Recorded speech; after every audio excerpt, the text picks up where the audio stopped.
Well, boys, today is tomorrow, and for a lot of people, I guess, today, or I guess a week ago, was one of the best days, alright? One of the best days of their life. They were happy, alright?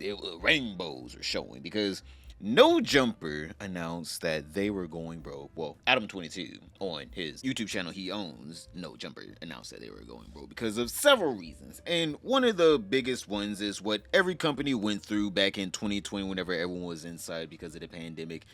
Everyone with a company decided, yeah, this is gonna last forever. Everyone's gonna stay inside their house forever. No one's ever gonna leave ever again. I swear to God, that's like the dumbest excuse for any company. Oh yeah, people were gonna watch us to the end of time. See, the numbers were up for 1 year, and for some reason, we just planned the next 10 years off of that 1 year number. So basically, what Adam22 is gonna say in here is that, yeah, after 2020, everything has kind of been going a little downhill. So there's something that I've been hiding from you guys.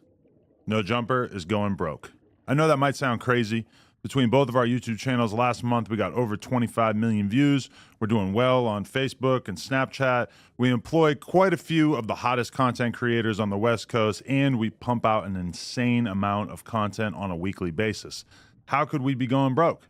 Well, let's start here. We expanded too much during COVID at just about the exact moment that our revenue streams all took a hit. Now, if you guys don't know, 25 million views on YouTube, that's around 25,000 to maybe 50,000 if you're on like the really high end of YouTube monetization, and all of that within a month. If you get that on average, that's a really good payday. That is a really good payday to pay a decent sized team. Now, Adam22 is about to get into how dumb of an investment he made into NoJumper, thinking that going from 25 million views to maybe 100 million views in a month would be sustainable for, I would say, a controversial figure as himself, because Adam22 is a controversial figure. So I would assume that he would expect a fluctuation in views, right? Because 1 month he may have a really big controversy that really gets his name out there. Next month, crickets. No one's watching. No one cares. 2 months down the road, maybe Leonard fucks another guy.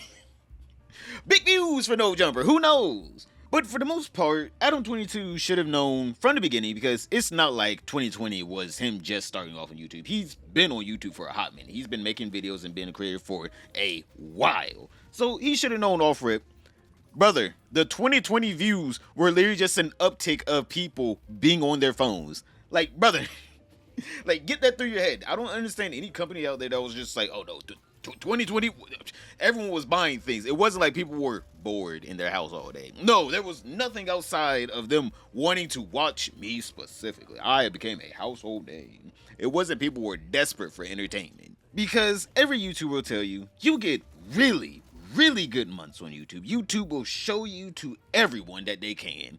And then the next month, they legit will just kick you into fucking Narnia. They do not care about your channel. It does nothing. And then like 2 or 3 months down the line, they're just like, oh wait, this guy again. Bring him out, bring him out, bring him out. And then they just give you ridiculous amounts of views again and show you to a whole new audience. I mean, like, you guys can see from my own channel, if you guys go back a month ago, I was getting pretty good views. Now, don't get me wrong, April did just start, but it already seems like YouTube is like, oh no, this is gonna be your bad one. And I'm already prepared for it, all right? We're gonna be streaming even more, boys. But for some reason, those 2020 highs just went over literally everyone's head, and they all thought, no, this is going to last until the end of times. We hired a whole bunch of editors and other employees, and we bought a huge office building that cost us almost $4 million, thinking that the growth that we were experiencing during the pandemic was going to continue. And unfortunately, that did not happen. Our YouTube numbers, which had doubled or even tripled, gradually returned to normal.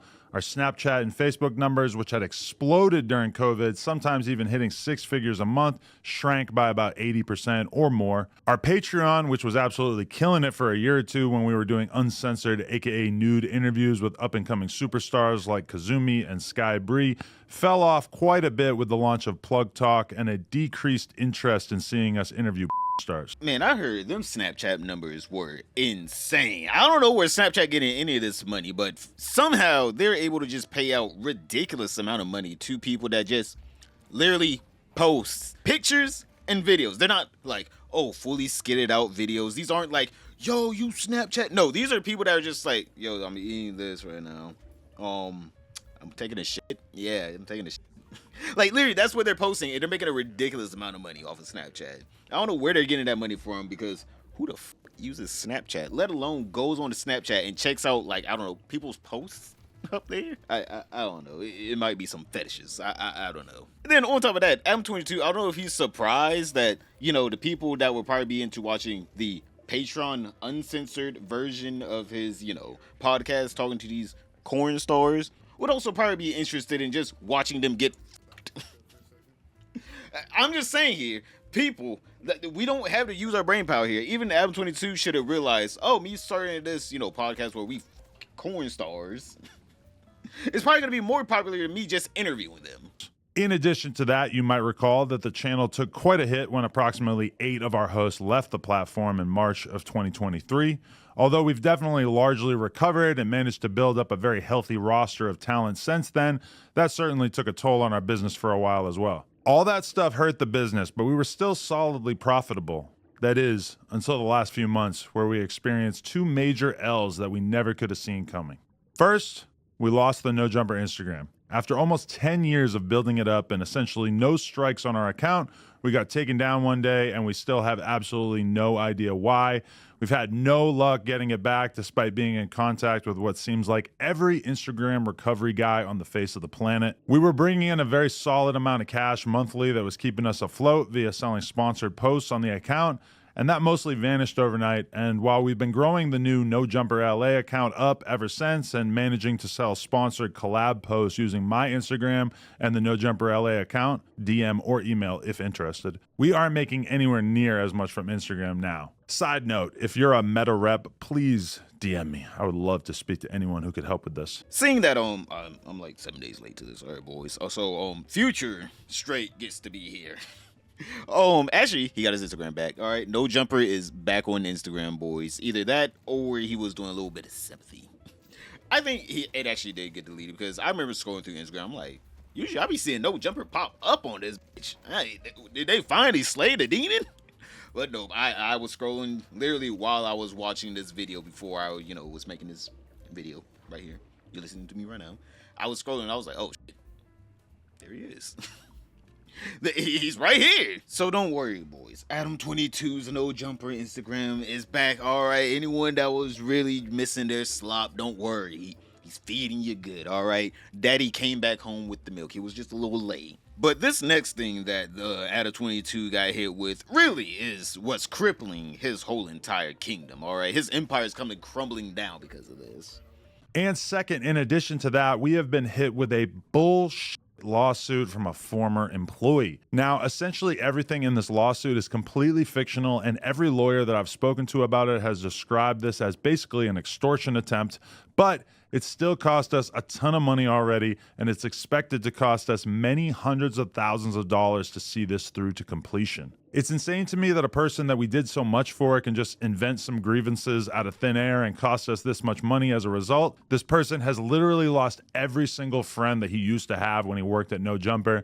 His streaming career has completely tanked, and he even got kicked off the podcast that he left NoJumper to start, but somehow that's our reality, and we have to fight this rather than just give in to this piece of shit. Now, I don't know who this guy is that NoJumper is referencing that is suing him over some BS. Obviously, we don't know. Okay, we don't know right now.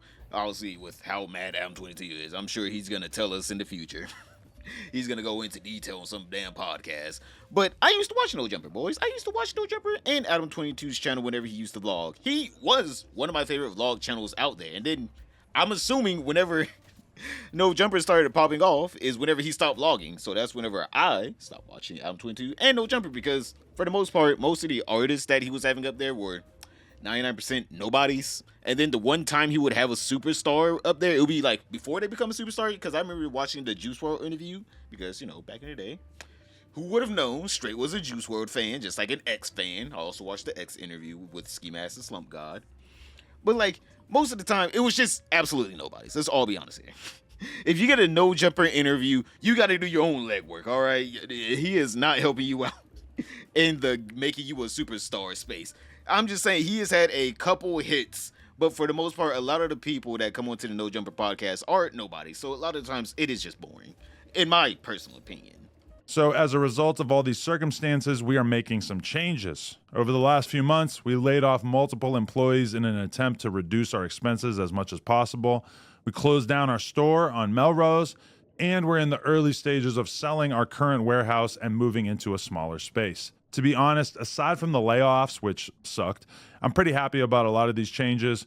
I've realized that I should have paid more attention to DJ Vlad and kept my overhead as low as possible, particularly in terms of staff and location. I'm confident that once we get the building sold, we'll be in a pretty solid financial position again as a business. Oh, and I also just want to note that I am talking about NoJumper as a business. I've got another business in the form of Plug Talk, and I've got a pretty decent investment portfolio on a personal level. I mean, shit, I'm not $2 million in debt, and I never had to file for bankruptcy like T-Rel.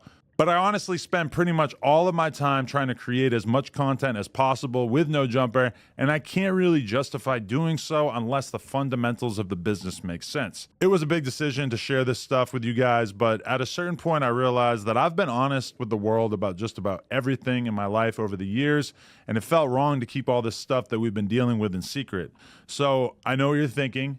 What can you do to help? Well, I do have some ideas, which I'll sort into 3 categories here: free, cheap, and generous. Now we get into the pathetic part. All right, Adam 22 just thought about him still being rich and successful. All right, he still has multiple businesses. I'm like, the man runs a corn empire. Let's both be honest here. The man is extremely wealthy. All right, let's not even say, oh no, he's only a little. No, he is very wealthy.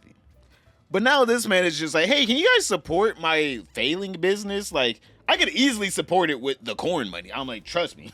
The man could probably do one extra scene a damn week and make all the money back that he needs. All right. It's not like this man is broke. But for some reason, instead of that, he's just like, no, my audience needs to pay for this. No, they have to pay for this, not me. This isn't my YouTube channel. It's my audience's YouTube channel. Free. Obviously, I'm infinitely thankful to anyone who watches our content at all, follows us on the @NoJumperLA Instagram, and in particular, those of you who drop likes and comments on our videos and Instagram posts. In the long run, that stuff is super helpful. Cheap. We are really trying to get serious about embracing our members here on YouTube. For $5 a month, we've got a ton of awesome benefits, including being able to watch all of our interviews free of censorship and bleeped words before they're released to the public.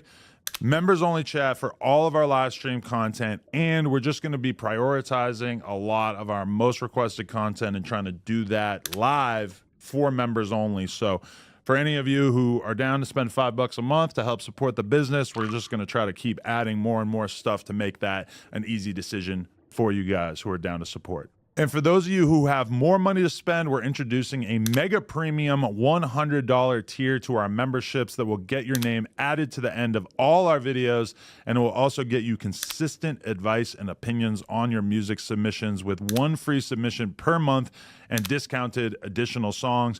Basically, we're just trying to do as much as possible for anybody who's down to join this tier. So we're going to hype you up on our live streams and try to like really give you actual professional advice about what we think that you should do with your career and everything like that. And, you know, we're going to try to add even more value for that $100 tier as time goes by. Now, I'm not going to sit here and try to knock Adam off and be like, oh, why would you pay him anything? All right. I just have to sit here and think to myself, I haven't seen one actual superstar come out of anything related to NoJumper. Don't get me wrong, I've seen superstars go on to NoJumper, but none of them actually got their start on NoJumper. They got their start somewhere else who were already blowing up, and they were just like, I'll go on NoJumper just for a little bit more exposure. I'm just telling you boys, if you have an ass song, don't waste your $100. You know if you have an ass song or not. Don't be out here thinking, oh no, NoJumper's gonna hype it up. I'm gonna become super. No, you're not. If you want to really become this artesian music artist, actually make good music. Spend that $100 on a better mic, better instrumentals, better everything. Actually make quality music. You can't be out here using GarageBand and then wondering why no one's listening to your shit. Trust me, boys. As a person that runs a YouTube channel, you know how much I spent on this damn mic setup? Too much money. I just now made it back, though. I just now made it back.